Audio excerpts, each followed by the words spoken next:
thoughts on my mind, I can't sleep at night, so I just keep writing. I don't need no help, I don't need opinions, so don't waste my time then. Killing the game and I gotta go ask anybody, they all heard about it. They know when the kid and he's spitting it, know when he getting it, bit and I get in my way. Got this, I like do whatever I say, cause I could go put you on blast. People been mad at me cause I don't follow them back. I'm laughing cause that is so whack. Why they all trying to act like they been bossing when really their boss has been bossing them up? Nobody ever been telling me what I would do when I keep in the cash, for the shit out of luck. I want it more, now I get what I wish. Upgrading now with some pants that I whip. Making 6 figures, don't talk about it. Money ain't shit, it's about how you think. Tired of people who making excuses, then they complain about losing. Tell me about what you been doing, tell me about how you been moving. You ain't got nothing to prove then. I did it all on my own, they looking like all of my clones. I don't be following trends, fuck all the popular clothes. You faking and everyone knows. I just be keeping it real, they thinking that I have to go sign a deal, but really the people just found an appeal. I'm in my own lane and I'm steering the wheel, ayy. It's funny how it goes, funny how it goes. Working every night till the sunrise.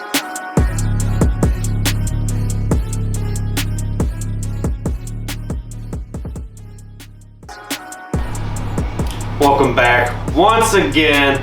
Series finale, no false finish. We're trucking along. We're on episode 5, and I have none other than the law of the land. That law might be called legend. Dairy. None other than Jaxsin Law, former XCW Tag Team Champion. How are you doing, sir? Doing fine. Glad to be here. What's up? Glad to have you a part of the show as we continue to get some of the newer XCW people on the show. And we're going to kick it off with the same question I ask everybody. In your opinion, what is the atmosphere like in the XCW locker room currently? Lately, it's actually been really great. I mean, there's more people coming in than going. We haven't really had anybody leaving or anything, so a lot of that dynamic from when I first got here a little over a year ago is still there. People have gotten to know each other a lot more than they knew each other when I got here. So that little bit of animosity and stuff that was there from the new guys coming in is pretty much gone, and the newer guys that come in kind of already knew some of the people here, so they fit right the hell in. All right. Something interesting I found out in my research that I do of every guest on the show. You're a booker for you. Obviously, you work for other companies, and you're a booker for one of those companies. How does a story see fit to have somebody be over 864 days as a champion? Because you are currently over 864 days as the VCW heavyweight champion. So, originally planned, I was supposed to lose it like about 3 months after I won it when we went to Chicago. Because I was supposed to go to Chicago and defend the title. But that event got canceled and we ended up doing Invading Indiana. And the person I was supposed to lose it to didn't show up. So the guy that ran the show told me to keep it. And then I just kept keeping it and never lost it. So I never lost it. And then on occasion he'd hit me up and be like, hey, can you film a defense for me? So I'd film a defense for him, and then he'd post it or take 4 extra months to post it. And then recently he died.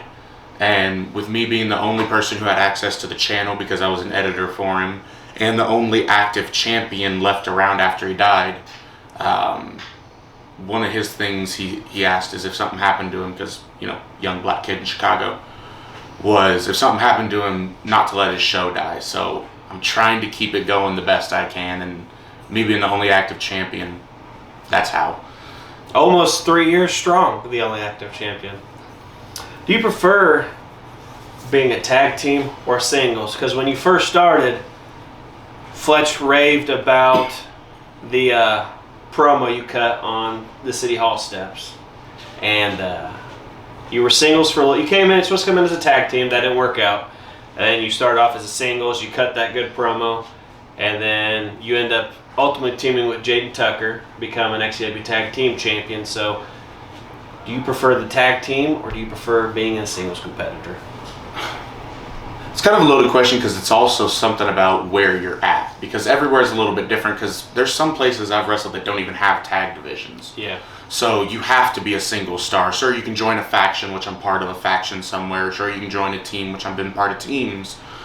But here in XCW, I joined XCW because of the tag division. Yeah. Because I wanted to do something with my cousin that I didn't get to do anywhere else, which was be in a tag team, and he kind of fucked that over, and Josh found a place to put me in because I kept showing up to shows. Yeah.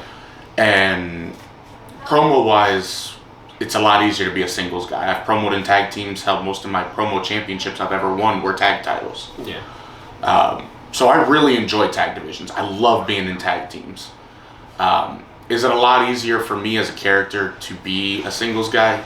100%. Yeah.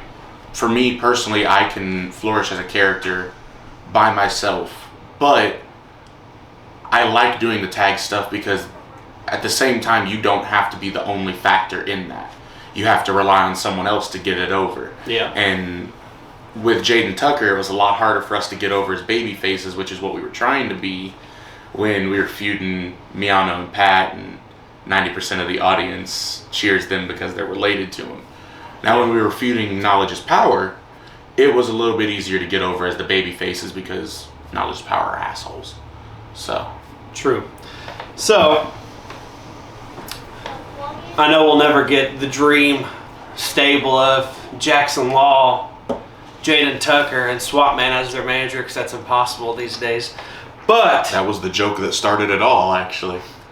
Made a joke on Showtime. I think it was Showtime for either Countdown to Cold Day or for Cold Day. The one of those Showtimes that just went up. And you can hear us at the end. I think I'm the last person to book Swapman in an actual match. And then I fired him. How difficult has the travel been for you? Because you don't live in Indiana. Correct? No, I live in Indiana. I thought you lived in Tennessee. No, I just traveled a lot to Tennessee. Well, you live a distance away, I should say then. I live about 45 minutes from the XCW filming location, and there's been times that coming here has been sketchy, especially when I was driving the worst car known to man, a 2004 Malibu Classic. You haven't seen my Explorer yet. That car, I literally willed it to start. I had to call AAA 3 times in one day on that car, just because it would not start. It was bad. And driving here, I've blown a few tires on the exit trying to get out. But other than that, I'd make the trip every time. So you've been here a decent amount of time, I feel. There's enough to ask this question. Is there anybody in XCW that Jaxsin Law does not like or hate? And I know you've been asked this question before because you've been on Free Time. Yeah. As far as hate, no, not really. There's some people that annoy the piss out of me on occasion, and Hunter Houken? His inconsistency with actually showing up to things he says he'll show up for, it does kind of get annoying at times. Especially when he says he'll show up to help you clean a garage and then doesn't show up, and it just leaves me and Josh to clean the garage all day by ourselves. But as far as like actually not liking somebody, there's not really anybody anymore that I don't like per se. There's just a couple people that tick my nerves, and one of them will be the same people I said on Free Time. Ashley, Trinity Parker. She just annoys the ever-loving piss out of me. I can see that.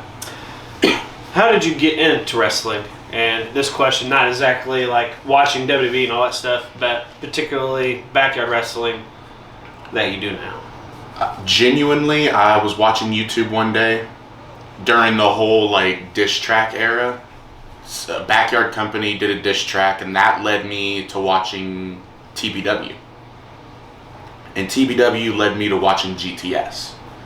And seeing GTS, TBW, and at the time TBW, which was Lake Lewis's company because he worked with TBW, that got me really wanting to do it because I fucked around in the basements. And, for the people that don't know, tell them what TBW stands for. Tennessee Backyard Wrestling. Okay. Me and my cousin had fucked around for years since we were like 7 or 8, just fucking around and having fun. And then we started doing an online beef with each other that instead of leading to a boxing match, led to a wrestling match. And thank God that footage is buried deep in the archives of YouTube because it is bad. Like, we're wrestling in a basement with pillows and blankets on the ground covering a concrete floor.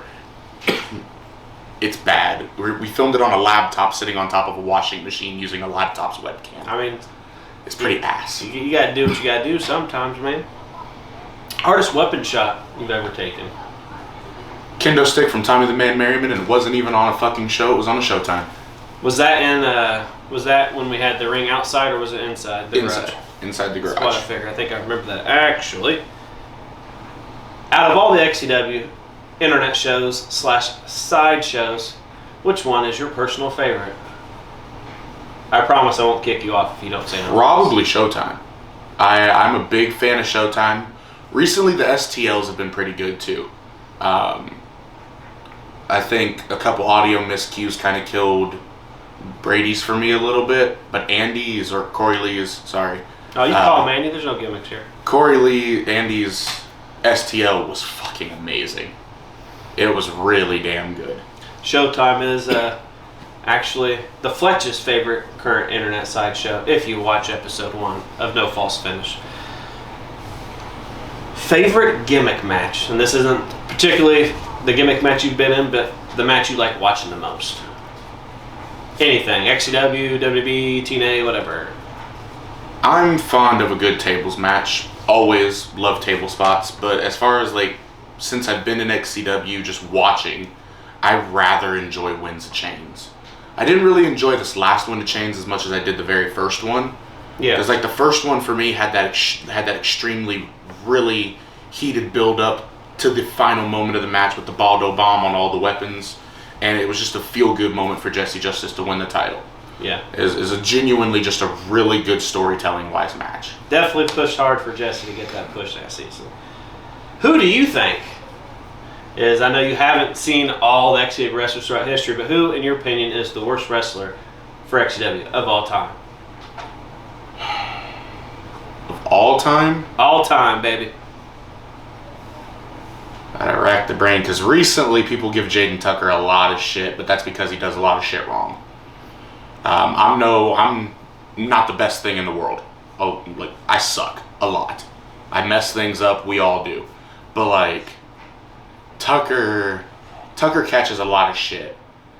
I think if he could work on psychology-wise of wrestling, yeah, and actually figure out the psychology behind wrestling, I think he'd do a lot better in matches. All right, and what is your favorite personal match that you've had the chance to participate so far in XCW? And you're early in your career in XCW, so what's your favorite match you've been in so far? Probably, I was hoping to be able to say Pandora's Box at SummerMania, but that one just wasn't it, and it wasn't Field of Fatality either. Genuinely, I still look back to Halloween Harvest, the triple threat I was in with Void and Brady Branson, as one of my favorite matches I've ever been in. Just because for me, it was my first core pay-per-view for XCW. Yes. It was my first big like payoff match, and the story that went into that was just really cool. For me, it was one of the better matches I had ever had. And with that, we are going to go to our first commercial break. More when we come back.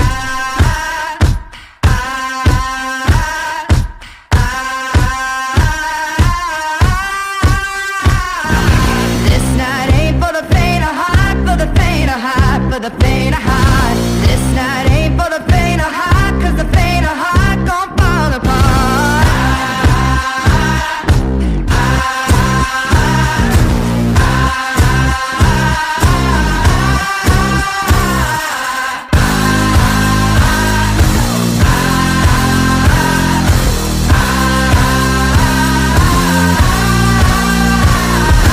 Ain't no love when the wicked run, all we do is get lay off. Hey oh, we the wicked ones.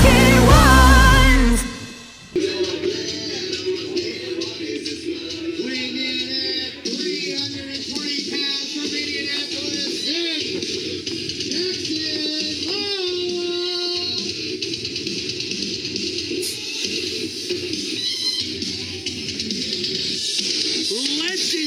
Legend. Wait for it. Dairy.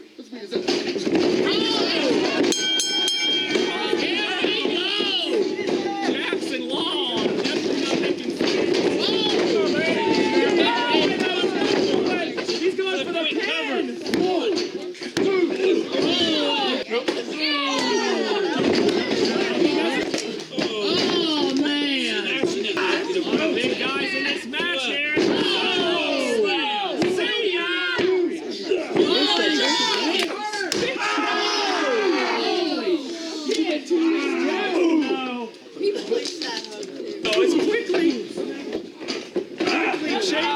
get him. Go! Plead the fifth! Plead the fifth. 1, 2. And there we go. United States. And after seeing some of that footage, that triple threat match that you did mention, we're going to go into your opinion, the best XCW superstar of all time. Since I've been here, and I know people are gonna be like, "Oh, he's just playing to the management, he's playing to the boss and everything." It's everybody's opinion, because if we all thought the same thing, the world would be a boring place. Genuinely, like looking back since I've got here, whether it was the heel run as the virus, It can be since you got here. It can be whatever. I haven't gotten the chance to sit down and watch a lot of old product, and I probably need to. Yeah. But since I've gotten here, at least myself, and the stuff I've watched of the past, whether it was the virus gimmick or whether it's him as a babyface now, genuinely, banger match after banger match. Been a couple rough spots with some of the matches with people not working with him right, but Fletch, Tommy, Hayden, probably my top 3. And Fletch is a extremely common answer, along with Tommy as well. I'd add Corey Lee to the list, but he's an asshole. So Here's an interesting question. Now, does it bother you when people make jokes about your personal sexual preferences? I'm used to it. Because for the people at home that don't know, Jaxsin Law is bi. So you catch a lot of flack for that, and people make a lot of jokes. Some it bothers some people, some it doesn't. Some they go along with the jokes. For me, it's more of if I know you and I'm cool with you, I don't give a fuck. I'm used to it. But if I don't know you and like I'm not cool with you like that, that's when it bothers me. Like when I first started, Kelty would make jokes about it. Yeah. And I'm not cool with Kelty like that. We've gotten to a point where like we're okay with each other, like passing by. We don't like, but at that point when I first got here and he started making jokes about that shit, it irritates me. But if I know you and I'm cool with you, that's a different story. Yeah. Because not many people know Chris Jones' dad's actually gay as well. So now piggybacking off of that question, all jokes aside, what XCW superstar do you find most attractive?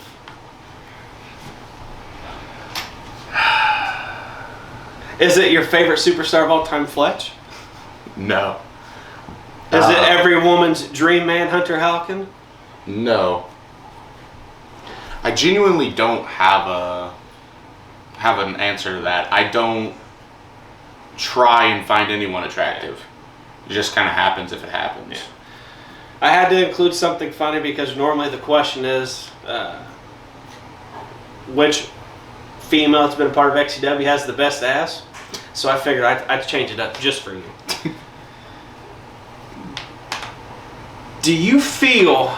Alright, so Fletch, ACT, Brady Branson, Corey Lee, and Jacoby all came down to Tennessee. I believe it was Tennessee. Yeah. To shoot some matches for a show. Yep. UWA Underground Unleashed. There was a match that was going on that involved XCW superstars, and it was not watched by those company people. Do you agree that was disrespectful for the caliber of people that were in that match? 100%. I mean, I myself was in that match, just not as myself. I was under a mask. Yeah. So I didn't notice it until after the fact. There was 2 of their people out there. They were behind the curtain, so you couldn't see them. But it was CJ and Joe Anderson were both still in the back. I don't know if they watched the match or if they were just behind the curtain, but they were still back there. But everybody else went inside or stood outside and smoked. And I do consider that highly disrespectful, especially since the favor wasn't reciprocated when all of the XCW guys that were there did anything, even the ones that didn't do anything or just hung out, which they all did something, sat and watched every match, cheered, booed, gave reactions, acted like they were a crowd because they were. They just got to sit and enjoy the show or the long, extensive downtime in between the show. So for that favor to not be reciprocated is extremely disrespectful, especially when that was one of the best matches on that show, Yeah. with the exception of some unfavorable working conditions with one of the competitors. When it comes to wrestling, for me, respect's a big thing, and little things in wrestling are the things that please me when it comes to that. And one of the most respectful people, and I'm not saying it just because he's sitting in the chair over by the camera, is Hunter. I don't really talk to a lot of wrestlers. I kind of get a feel them out, see how they are in the ring and stuff like that before I go and introduce myself to a person like that. And I didn't do that with Hunter. The first day I was here, Hunter came up, talked to me, introduced himself, shook my hand, explained stuff. I talked to Josh. This is what we're working on. Do you have any thoughts? Yada, yada, yada. So, respect's a big thing. Yeah. Which is why I definitely had to include that question. I definitely would not be happy if I traveled all the way to Tennessee, being that Chris Jones hates long car rides. I fucking hate them.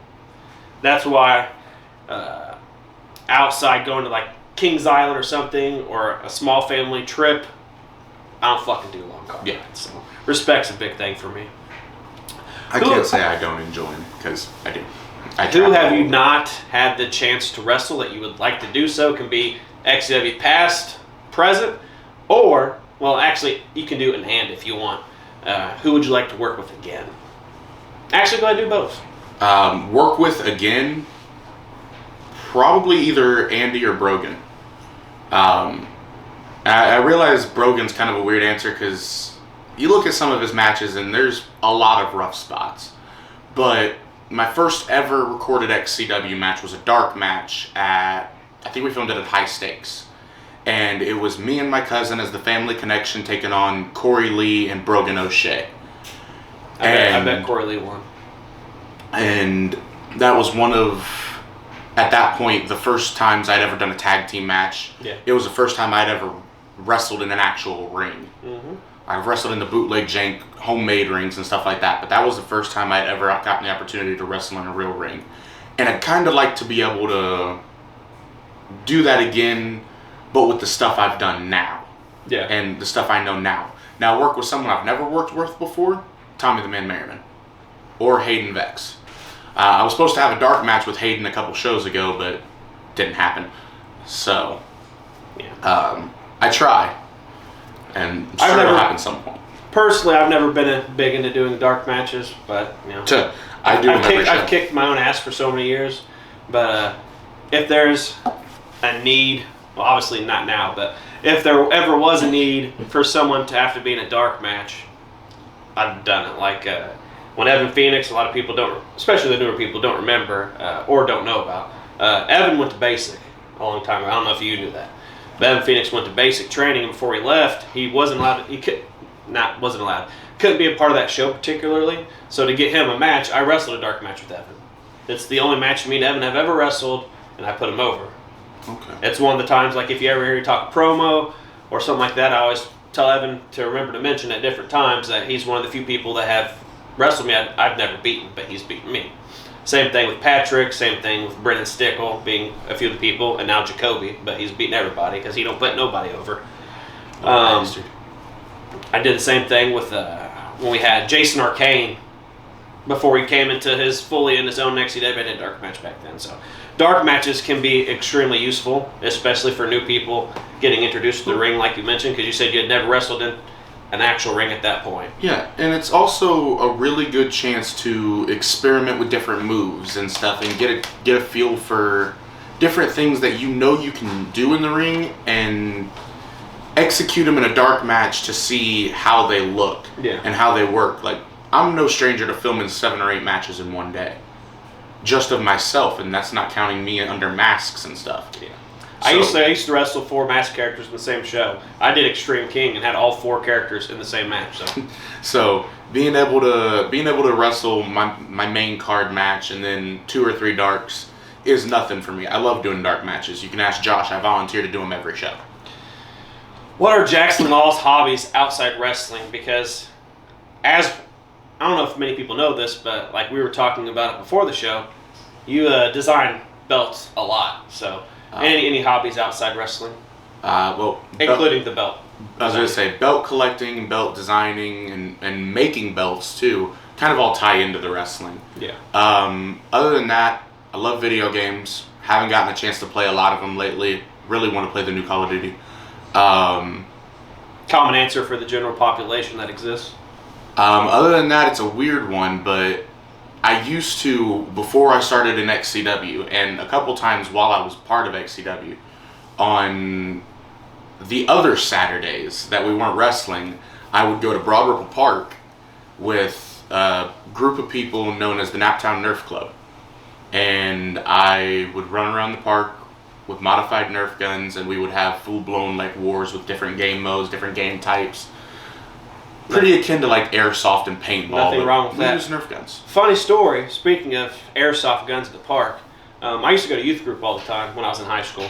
And I used to hang out with Vanessa Indahl and a whole bunch of people from that youth group. And there was one time we decided to play with the airsoft guns at Kennedy Park in Shelbyville.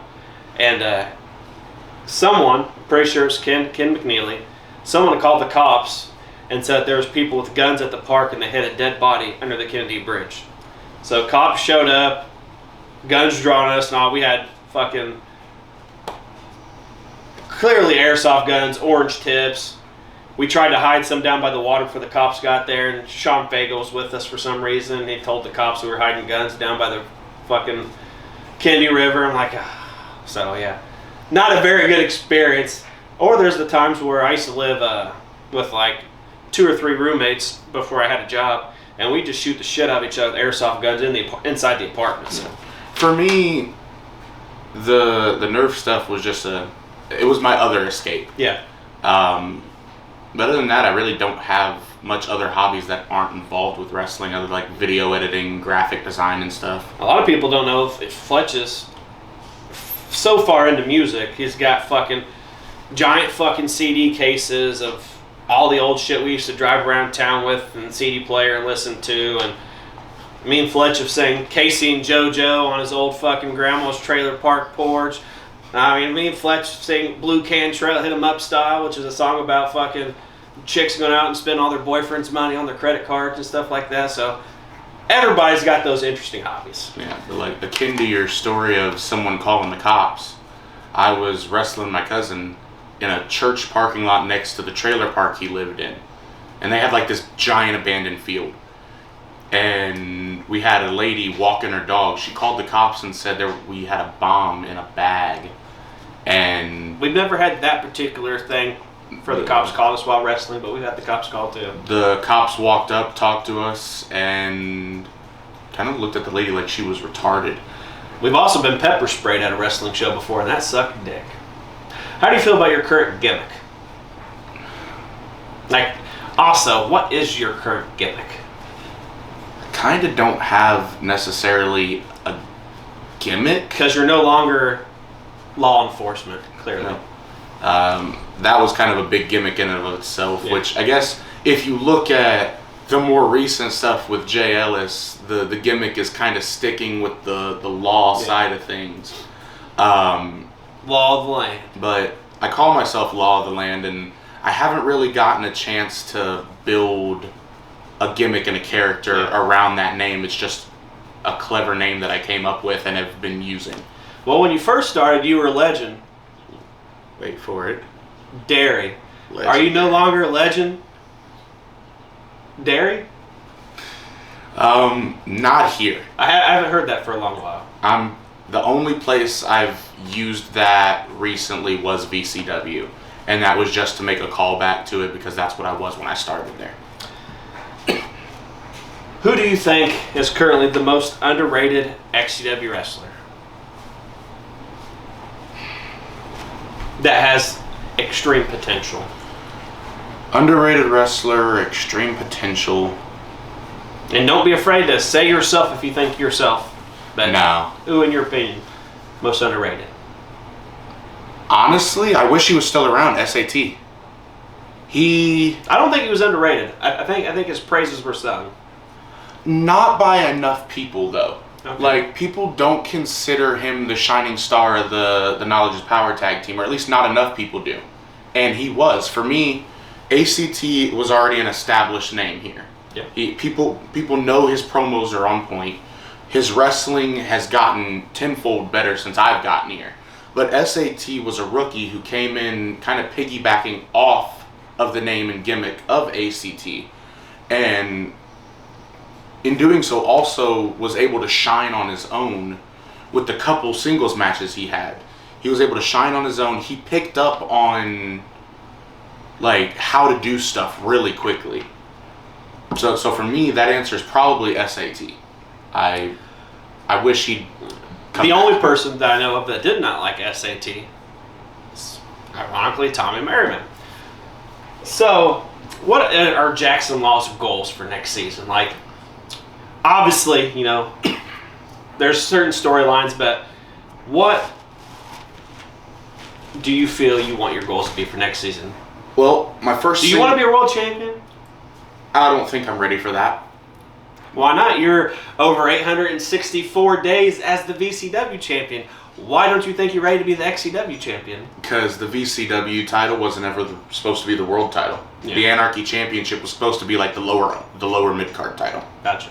And if you look at everything I've done everywhere else, outside of my own company, I've only won 2 world titles. One for IGPW as their mainstay champion, and more recently BYCW as their world champion. And for me, XCW has enough people that you don't have to push that 1 or 2 people on your roster that have enough wrestling ability and promo ability and character ability to be in that main event spot. Because everywhere else I wrestle, the roster is like 5-6 people. And then all those 5-6 people have a mask. So then you get 12 people on a roster. But at the same time, those 6 mask characters wrestle like the 6 people that play them.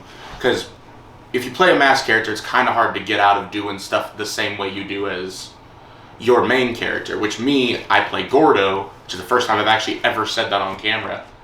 And that's about the best I've gotten to escaping playing me. Yeah. All under a 4 of my mask. characters, I made them completely different to the point where LOL and Chris Jones were the only 2 that talked. Psycho Circus Clown might have said 2 words or phrases, and Joker, when I played Joker, literally said "was up" and like nothing That was else. it. For me, at least personally, my goals next season, I came in, my first feud was for the international title. Yeah. I would really like to get back to that. International or hardcore. I really like the hardcore title. At some point, I want to say I've won every XCW title that's been there. I've gotten the tag titles down, and for me, it's just a personal goal because I really love holding belts that I've designed. Yeah. First ever Grand Slam champion too, by the way, Genocide. I know you're watching. For me, I love holding belts that I've designed, and it kind of sounds a little self-centered, but certain titles I see on certain people when I'm designing them. Like when I designed the international title, I saw it with a white strap because the Intercontinental title, and I saw it on certain people's shoulders. Yeah. Because for me, just like with the current Intercontinental title in WWE, the last person I think it actually looked good and fit on was AJ Styles. I think the current Intercontinental title looks like horse shit. And I don't disagree. It's not just like for me the current U.S. title. Yeah. For me, would have made a killer fucking cruiserweight championship. It just design wise. Gotcha. But I think international title or hardcore title are definitely the 2 I want to win. Yeah. But whatever stories I'm put into, I go out there and I try and make the best out of. Sometimes it's hit, sometimes it's miss. So I find it interesting that you said you don't think you're ready for the world title, because I'm actually, when I came back and wrestled Brogan, I'm kind of glad that no championship was involved with that. The Chris Jones Brogan story Didn't need it. Didn't need a belt. You get the chance to book any match you want that you want to see. It can be include past XCW superstars, current XCW superstars, but Jaxsin Law is going to try to book his dream match he wants to see. What is that match, and who is in it? I know it's a match that's been seen a million times, Doesn't matter. It's your match. but Fletch, Tommy the Man Merriman. It's been seen less than you think. Fletch, Tommy the Man Merriman, Hunter Halkin, and then you have the weird dynamic of ACT in there, because ACT has that weird dynamic of he's smaller but can do some of the big man style stuff. So I think that Fatal 4 match would fucking slap. Well, it could be booked for next season, all current XCW superstars. What question would you like to ask Chris Jones as we head to the final question? If you came back in the current climate of XCW, and with everybody that's here now, who would you want to be putting a story with? And would that story culminate in like a championship, or would it be a story that you could do without a title? Do you want to be with somebody that I've not wrestled with? Because I have option for both. Sure. Give me both. Chris Jones could always come back and wrestle James Cerebral. Like, we've never not been, whether we were against each other, side by side, James Cerebral was always Chris Jones's right-hand soldier. Untouchables, EBW. There's not a time that I walk by the ring, him standing in the ring with that stupid, that mask he wears. There's not a time he's looking at me. I know exactly what his facial expression is. He's like, yeah, motherfucker. Chris Jones, get back in the ring. But 3 people I've not had the chance to wrestle with that I've actually already answered this question before for somebody else is I really want to wrestle ACT, Miano Diaz, or Hunter. All little people. No titles are necessary. Well, you gotta think Chris Jones wrestled Hazard for like fucking... I feuded Hazard my entire XCW career. I feuded Fletch my whole XCW career. Hell, you know, I don't mind wrestling big guys. I can do whatever style. I can do the cruiserweight stuff if needed, and I can be the big guy stuff if needed. But if you want me to pick a big guy particularly,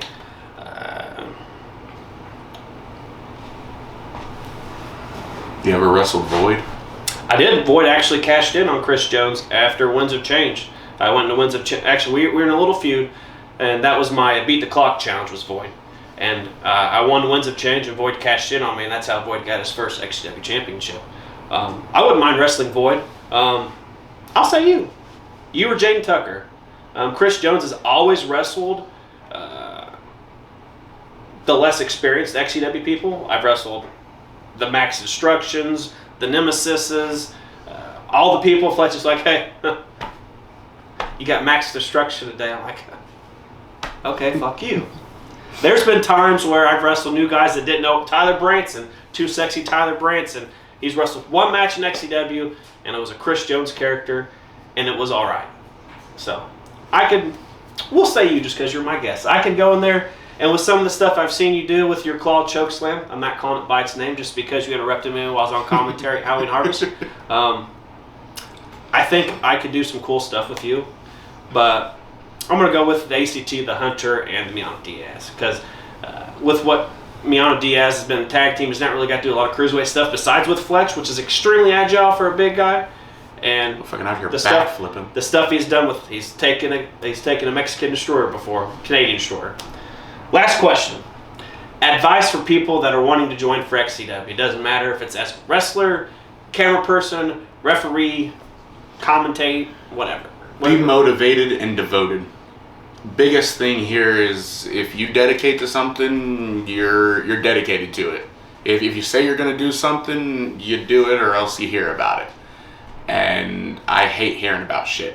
So if you say you're going to do something in XCW and you set a date, be there for it. Don't flake. Don't be the guy that, oh yeah, I'll be there, and doesn't be there. Because that's how you immediately lose respect and lose stock. Yeah. Because you can be the greatest fucking wrestler in the world, but if you can't dedicate yourself to actually showing up and doing what you're supposed to do, then you lose everything. My biggest example of that would be Anthony. Anthony is a great wrestler. I'll never take that away from him, whether me and him have our issues or if we've squashed the beef or not. He's a great wrestler, but with his travel and everything, he couldn't properly dedicate to the schedule, and he was given the New Age title. Yeah. The trunk match with him and DJ was a good match. Solid storytelling, good match.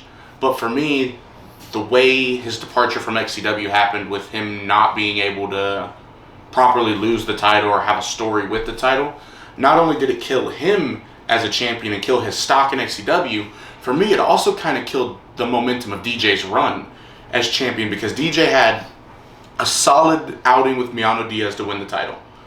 Had some decent matches going into the match with Anthony, into the story with Anthony, and then had a decent story with Anthony with the debut of Alex Riot and all these little quirks for it. Anthony going out and doing a promo in Salem and stuff. Like, solid storytelling all the way through, and then you get to the trunk match. Anthony wins the belt to the big babyface Pop, and then shows up one more show, or two more shows, and then disappears, and the title gets vacated. Not only did that kill his run, but for me it kind of killed the entire momentum of DJ's run, because DJ lost the belt to him. Yeah. And it was so fresh to people, it was like, well, what the fuck? And not only did that kind of kill the momentum of that title run, it killed the momentum of the New Age title too. Because the New Age title had solid story after solid story. Especially with the introduction of the Lucky Seven. And then JJ won it after it had been vacated and kind of didn't have anything, kept getting put in the hardcore title scene. And the New Age title and the hardcore title were in the same matches, and only the hardcore was being defended and stuff. And it kind of cut the momentum of the New Age title right there. And now the New Age title is slowly getting built back up, especially with that fucking Cradle from the Grave match. Yeah. Shit was great. That was a damn good match. So, I genuinely think dedication and motivation are the two biggest things, because if you're not motivated to learn, then you won't be dedicated to be motivated. Words from Mr. Legend, Derry. So, appreciate you coming on the show. Thank you for having me. That's going to be all for No False Finish, I'm out of Dr. Season 6, Episode 5. Now, maybe there'll be Field of Fatality next year. You mentioned who if I came back, maybe I'll come back and wrestle ACT. Who knows? I'm just kidding. I would love to do Field of Fatality again, by the way. I would love to be able to fix that mistake. I'd probably say that's one of my favorite gimmick matches as of late. That's going to be all for Episode 5. Join us next time when we have one of the most promising superstars in recent XCW history, none other than Hunter Howdy. Too many thoughts in my mind, I can't sleep at night, so I just keep writing. I don't need no help, I don't need opinions, so don't waste our time then. Killing the game and I gotta go ask anybody, they all heard about it. They know when the kid and he's spitting it, know when he getting it, bit and I get in my way. Got this, I like do whatever I say, cause I could go put you on blast. People been mad at me cause I don't follow them back. I'm laughing cause that is so whack. Why they all trying to act like they been bossing when really their boss has been bossing them up? Nobody ever been telling me what I would do when I keep in the cash, by the shit out of luck. I want it more, now I get what I wish. Upgrading now with some pants that I whip. Making 6 figures, don't talk about it. Money and shit, it's about how you think. Tired of people who making excuses, then they complain about losing. Tell me about what you've been doing, tell me about how you've been moving. You ain't got nothing to prove then. I did it all on my own, they looking like all of my clones. I don't be following trends, fuck all the popular clothes. You faking and everyone knows. I just be keeping it real, they thinking that I have to go sign a deal, but really the people just found an appeal. I'm in my own lane and I'm steering the wheel, ayy. It's funny how it goes, funny how it goes. Working every night till the sunrise.